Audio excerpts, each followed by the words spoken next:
Welcome back to Radhika Shiva classes. और आज आपकी रिक्वेस्ट पर मैं एक्सप्लेन करने जा रही हूँ कन्यादान बाय विजय तेंदुलकर, जो कि एक मराठी प्ले है और कुछ टाइम बाद गौरी राम नारायण ने इसको इंग्लिश में ट्रांसलेट किया था। तो अगर बाहर से कोई भी शोर आता है तो प्लीज उसे अवॉइड करिएगा। तो इस प्ले की जो स्टोरी है, जो समरी है, वो बहुत ही छोटी सी है, जिसमें सिर्फ 5 कैरेक्टर्स हैं। So this play is about what? This play is about marriage, their problems and their consequences. यानी कि शादी और शादी के बाद की प्रॉब्लम्स और उसके रिजल्ट्स। तो ये सारी सिचुएशन इस प्ले में शो की गई हैं इन 5 कैरेक्टर्स के द्वारा। और क्या प्रॉब्लम्स शो की गई हैं इस प्ले में? Untouchability and violence. So these are the 5 characters who played their role in this play. तो ये चारों कैरेक्टर्स एक ही परिवार का हिस्सा है। दिस इज अ ब्राह्मण फैमिली। फर्स्ट कैरेक्टर इज नाथ देवालीकर। ये कौन है? He is a MLA and a active social worker. और इनकी जो वाइफ है वो है सेवा देवालीकर। ये भी एक सोशल वर्कर है और औरतों के लिए ये काम करती हैं। तो इन दोनों हस्बैंड वाइफ का एक बेटा है और एक बेटी है। बेटे का नाम है जयप्रकाश, जो कि MSc का स्टूडेंट है, एंड डॉटर इज ज्योति। तो ये जो नाथ देवालीकर है, head of the family, he is the protagonist of this play. ये हमारी प्ले का हीरो है, because this play is totally depend on his views. इनकी जो विचारधारा है उसी के अनुसार इस प्ले को क्रिएट किया गया है। Now our fifth character is Arun Athawale. ये कौन है? ये एक दलित लड़का है जिसकी शादी हो जाती है इसी ब्राह्मण लड़की ज्योति से। So simply you can see this is a intercaste marriage. Brahmin girl marry with Dalit boy. तो इसी इंटरकास्ट मैरिज की प्रॉब्लम्स को इस प्ले में शो किया गया है समाज के अंदर। Let's start our summary now.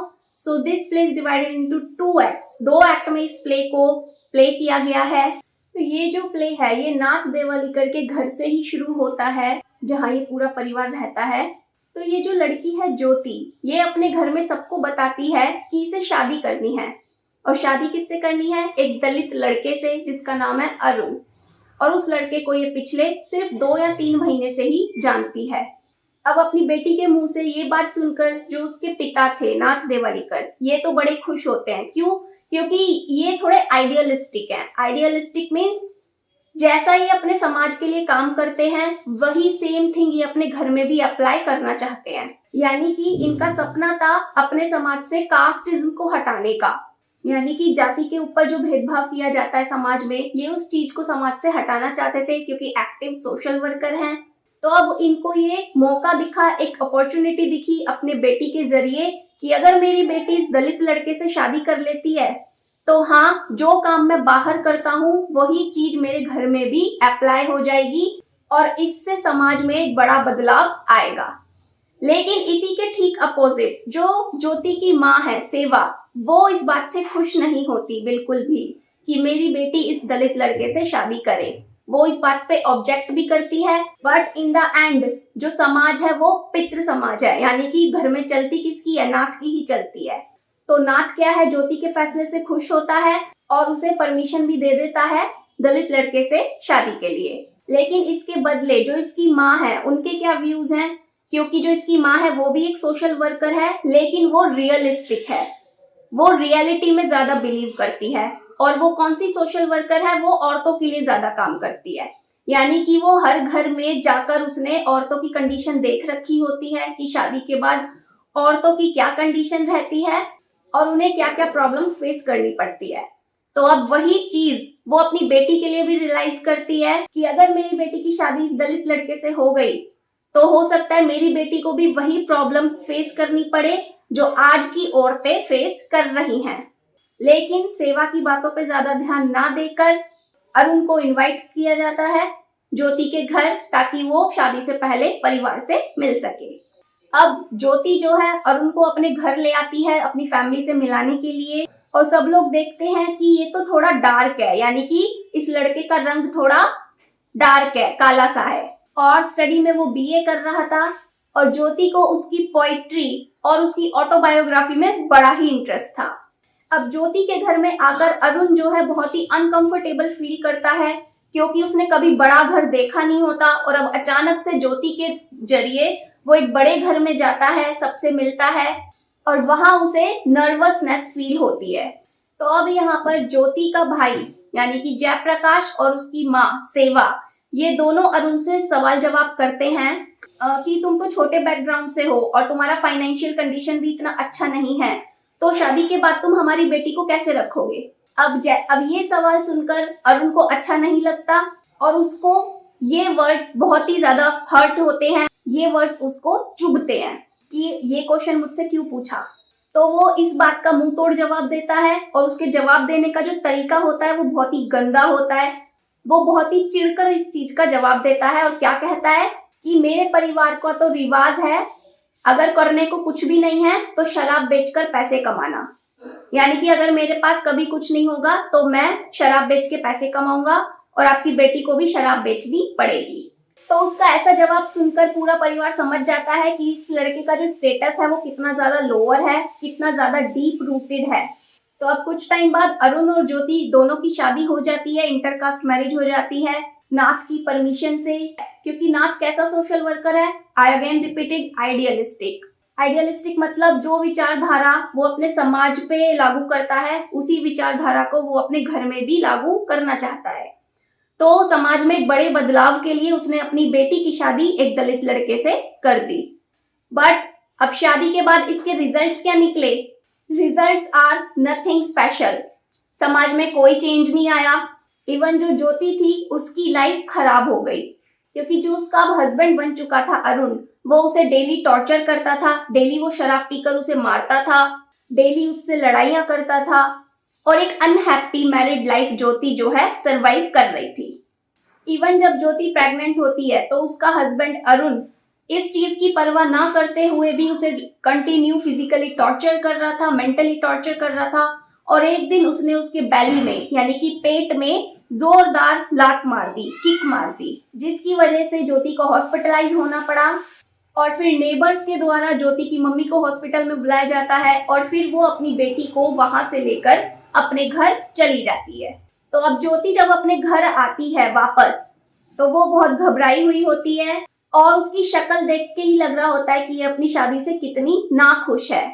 अब कुछ दिन बाद अरुण जो है वो वापस से ज्योति के घर आता है उसको ले जाने के लिए और वो शराब पीकर उसके घर में आता है।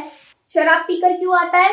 ताकि ज्योति की फैमिली को और ज्यादा बुरा लगे और ज्योति को एक्सप्लॉइट करने के पीछे भी एक कारण था अरुण का। वो क्या कारण है? उसे पता है मैं एक दलित लड़का हूँ और हमारा जो समाज है, लोअर कास्ट से मैं बिलोंग करता हूँ, तो ये जो अपर कास्ट वाले लोग होते हैं ना, ये लोअर कास्ट को दबाते हैं, ये लोअर कास्ट पे अत्याचार करते हैं। इसलिए अब मुझे मौका मिला हुआ है कि मैं इस चीज का बदला लूं। ये अपर कास्ट की लड़की से जो मैंने शादी करी है, अब इसे एक्सप्लॉइट करके मैं इसकी फैमिली को रियलाइज कराऊंगा कि अत्याचार होता क्या है। लेकिन यहाँ पे अरुण ने इस पॉइंट को इग्नोर कर दिया कि समाज में बदलाव लाने के लिए ही नाथ ने ज्योति की शादी अरुण से की थी। लेकिन अरुण ने क्या किया? उसका फायदा उठा लिया और लोअर कास्ट के लोग जो अत्याचार सहते हैं अमीर लोगों का, वो बदला निकालने के लिए उसने ज्योति पे अत्याचार करना शुरू किया, क्योंकि वो अपर कास्ट की लड़की थी। तो अब अरुण ज्योति के घर आकर उसे इमोशनली ब्लैकमेल करता है, उसे इमोशनली फोर्स करता है कि वो वापस से उसके घर चले। वो उसके घर आकर उसे सॉरी भी कहता है, लेकिन इस वे में कहता है, वो एक ब्लैकमेलिंग टाइप का था। और ज्योति भी फिर रेडी हो जाती है वापस उसके साथ घर जाने के लिए, सिर्फ इसलिए नहीं कि कभी उसने उससे प्यार किया था, सिर्फ इसीलिए कि ये मेरे परिवार को और परेशान ना करे, इसलिए अपने फैमिली की वजह से वो वापस से अरुण के साथ चली जाती है। अब अपनी बेटी का ये हाल देखकर जो नाथ है जिसने शादी कराई थी, वो बड़े ही दुखी होते हैं, लेकिन फिर भी उन्हें अंदर से एक हल्की सी खुशी तो मिल रही है कि मेरी बेटी ने मेरे प्रिंसिपल्स को फॉलो किया और वो वापस उसके साथ चली गई। अब यहाँ कौन से प्रिंसिपल की बात हो रही है? रिश्ता निभाने की, यानी कि समाज में जो बदलाव नाथ लाना चाहता था, अपर कास्ट और लोअर कास्ट को मिलाकर के चलने का, वही चीज ज्योति ने यहाँ पे प्रूव कर दी कि हाँ, वो लोअर कास्ट के लड़के के साथ किसी भी कंडीशन में एडजस्ट करके रह सकती है। लेकिन एक पिता की नजर से जब नाथ ने रियलाइज किया अपनी बेटी के बारे में, तब उन्हें बहुत ही दुख हुआ कि मैंने अपनी बेटी की जो लाइफ है वो खराब कर दी। तो अब घर वापस आने के बाद भी कुछ खास चेंज होता नहीं है, वही रोज का झगड़ा और मारपीट चलती रहती है कंटिन्यू। तो मैंने आपको बताया था अरुण क्या है, एक राइटर भी है, वो अपने बारे में अपनी ऑटोबायोग्राफी लिख रहा था काफी टाइम से। तो अब टाइम आ गया है उसकी ऑटोबायोग्राफी पब्लिश होने का।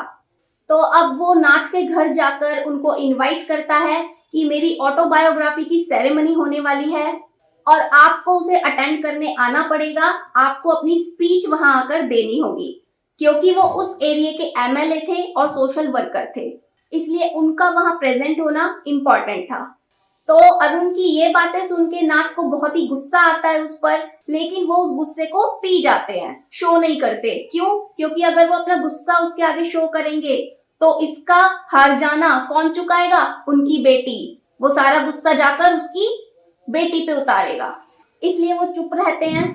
और उसके जाने के बाद वो अपनी वाइफ सेवा से कहते हैं कि इस लड़के ने मेरे घर में घुसकर मेरा घर गंदा कर दिया, जहां जहां इसने मेरे घर में अपने कदम रखे हैं वो सारी जगह इसने गंदी कर दी। अब सेवा के मनाने पर नाथ जो है रेडी हो जाता है उसकी ऑटोबायोग्राफी सेरेमनी में जाने के लिए। ज्योति को सेव कर रखने के लिए नाथ पहुंच जाते हैं उसकी सेरेमनी में अपनी स्पीच को डिलीवर करने, और वो स्पीच में जानबूझकर अरुण की तारीफ करते हैं, उसके काम की तारीफ करते हैं, जबकि वो ऐसा करना नहीं चाहते बिल्कुल भी।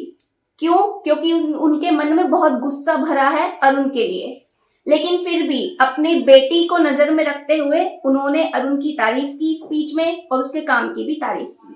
बट अब ज्योति को रियलाइज हो जाता है ये सब कुछ देखकर कि मेरे पिता ये जो कर रहे हैं, यानी कि अरुण का जो रियल कैरेक्टर है वो समाज को ना बता करके वो उसका फेवर कर रहे हैं। तो ज्योति को गुस्सा आता है इस बात पे कि मुझे बचाने के लिए मेरे पिताजी को ये गलत स्टेप लेना पड़ रहा है और वो गलत के खिलाफ नहीं बोल पा रहे हैं। इसीलिए ज्योति क्या करती है, अब वो घर छोड़ के ही चली जाती है, यानी कि अब ना वो मायके में रहेगी ना वो अरुण के साथ अपने ससुराल में रहेगी, अब वो कहीं दूर चली जाती है इन सब प्रॉब्लम से काफी दूर। तो घर छोड़ के अब वो जा चुकी है ताकि ज्योति के जो पिता है वो किसी के दबाव में ना रहे। तो अब ज्योति के घर छोड़ते ही जो उसके पिता है नाथ, वो आइडियलिस्ट से ठीक रियलिस्ट में कन्वर्ट हो जाते हैं, यानी कि अब वो स्पीच में अपने माइक पर वही बोलते हैं जो उनके मन में होता है, और गुस्से में वो अरुण का जो असली चेहरा था, डोमेस्टिक वायलेंस जो उसने किया था उनकी बेटी के साथ, वो सारा का सारा वो माइक पे सबके सामने बता देते हैं। और क्या कहते हैं कि इस दलित लड़के ने मेरे घर में घुस के मेरे घर को गंदा किया है, यानी कि जो उसका रियल कैरेक्टर था वही वो समाज के सामने पेश करते हैं कि भाई ये जो छोटे लोग हैं ना, इनसे इसी तरह पेश आना चाहिए, इनको मौका देना ही नहीं चाहिए ऊपर उठने का, क्योंकि मौका देने का मतलब क्या है, जो उनके सामने था, जो उन्होंने फेस किया अपनी बेटी के द्वारा। So this was the ending of this play and leaves a question. क्या क्वेश्चन छोड़ा इस प्ले ने? क्वेश्चन छोड़ा कि अब ज्योति वहां से जा चुकी थी सबको छोड़ के, लेकिन ज्योति अब जाएगी कहाँ और उसका आगे फ्यूचर क्या होगा। So what are the consequences of this intercaste marriage? इस प्ले का रिजल्ट क्या था कि समाज में बदलाव लाने के लिए ये जो इंटरकास्ट मैरिज करा दी जाती हैं, this is not a solution, क्योंकि सोल्यूशन कब क्रिएट होता है, जब मेंटेलिटी भी अपर क्लास जैसी हो। So these are the all things that is shown by Vijay Tendulkar in his play, और इस प्ले के लिए उन्हें सरस्वती समन भी मिला है, क्योंकि इस प्ले में उन्होंने समाज की जो क्रूड रियलिटी है वुमेन्स के लिए उस चीज को उजागर किया है। And in the end of the play Nath का जो सपना था वो एक सपना ही रह गया। जो समाज में बदलाव वो लाना चाहते थे अपर कास्ट और लोअर कास्ट को मिला करके, वैसा कुछ नहीं हो पाया। इंस्टेड उनके सामने जो है लोअर कास्ट लोगों की सच्चाई भी आ गई कि ये लोग रियलिटी में होते कैसे हैं। तो अब अगर आपको इसी सेम प्ले का डिटेल्ड एक्सप्लेनेशन भी देखना है विद डायलॉग्स, तो उसका लिंक आपको आई बटन में मिल जाएगा, क्योंकि इसको मैंने डिटेल में भी एक्सप्लेन किया है। और इस प्ले का थीम एनालिसिस आप जरूर देखिएगा, क्योंकि उसमें मैंने एग्जाम से रिलेटेड इंपॉर्टेंट पॉइंट्स बताए हैं कि आप कन्यादान से रिलेटेड कोई भी क्वेश्चन आता है तो उसे कैसे अटेंड करना है। तो उसका लिंक भी आपको आई बटन और डिस्क्रिप्शन दोनों जगह मिलेगा। तो वो थीम एनालिसिस का एक्सप्लेनेशन आपके लिए देखना मस्ट है if you want to attend answer related to this novel in your exam. So now take care and bye bye. And insta Facebook पे आप मुझे रिकमेंड कर सकते हैं नेक्स्ट एक्सप्लेनेशन आपको कौन सा चाहिए।